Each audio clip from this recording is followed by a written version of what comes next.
Hello everyone, and happy Black History Month. Now, if you're from Rockford, Illinois, I want you to pay extra close attention because our art museum here really has some wonderful artists in our permanent collection. And it's my hope that you can get to know these artists a little better and feel more connected to your permanent collection.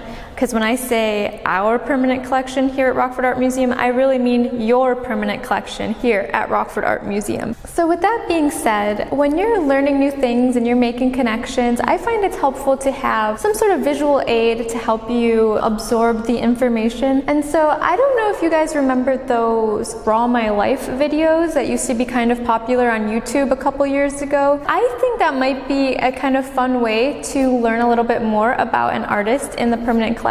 So today we're just gonna do a little Draw My Life style video of an artist named Lonnie Holley. And so before I say too much more, let's just go ahead and dive right in and learn more about him. Lonnie Holley is an American artist, educator, filmmaker, and musician.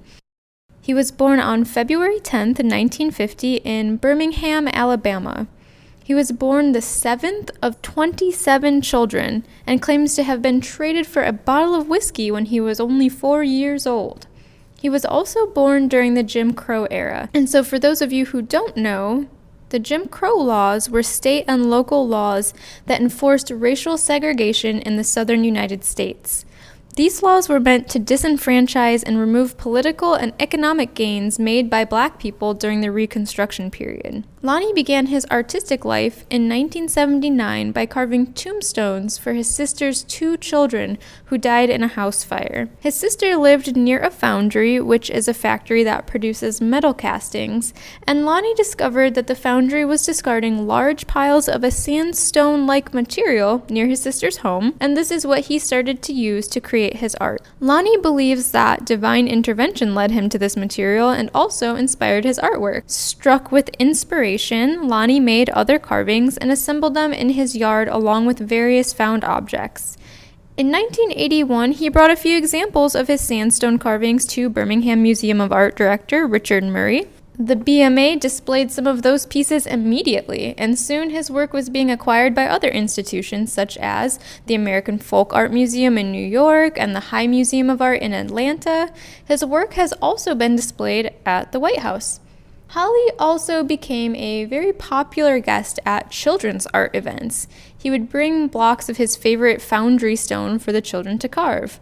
Lonnie has noted that he gets a special pleasure from sharing his experience of learning to love oneself through creative activity. His passion for teaching and art only continued to grow, and by the mid-1980s, his work had diversified to include not just sand sculptures, but paintings and recycled found object sculptures. Here at Rockford Art Museum, we are so happy to have 17 pieces by this amazing artist, and so why don't we just take a look at a few of my favorites. First, here we have Wire Man, which is made from wire and a machine part. And so again, here you can see Lonnie's proclivity for just finding objects around him and making art with them. So then let's take a look at this one, which is called Dinosaur Dancing. And this is made with paint on a found board. So he didn't go to the store and buy a canvas to paint this on. He just found this board and he made it work. And lastly, here's my personal favorite. We have Enjoying His Camel in the Hot Brown Sun. And this was made with paint on a printed metal advertisement. Now, this one's my favorite because he incorporated his found material into the concept of the piece. That is just something very interesting to me. What do you guys think? Well, I hope you had a great time learning a little bit more about Lonnie Holley today and taking a look at some of his artwork. And I'm also glad that Rockford Art Museum was able to be a small part of your Black History Month celebration. And so I look forward to seeing you in the next video. And as always, thank you for watching.